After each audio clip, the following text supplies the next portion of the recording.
9 මාර්ගයම මීටි පෙද්ද ගමේ මේ නීට නාය එයාම හේතුවෙන් මේ අපේ ගම දෙපැත්තෙම කොටු වෙලා තියෙන්නේ. අපිට යන්න මාර්ගයක් නැහැ.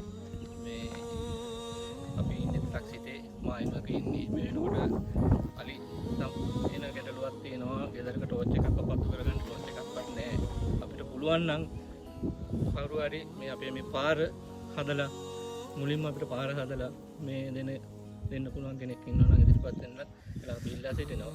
ඒ වගේම මේ අපේ මේක ගිහිල්ලා ඉතුරු වෙලා තියෙනවා සෝලාර් පද්ධතියක්. මේ පද්ධතියට මේ ලබා දුන්න සෝලාර් පද්ධතියක් තියෙනවා. ඒ පද්ධතිය හරහා අපිට తాවකාලිකව හරි විදුලිය මේ හදලා දෙන්න පුළුවන් නම් ඒකත් ලොකු උදව්වක් මේ වෙලාවේ. ඊළඟ පස්සේ තමයි මේ පාර දැන් අපි පුළුවන් විදිහට මේ අපේ මේ කට්ටිය එකතු වෙලා හදාගෙන යනවා.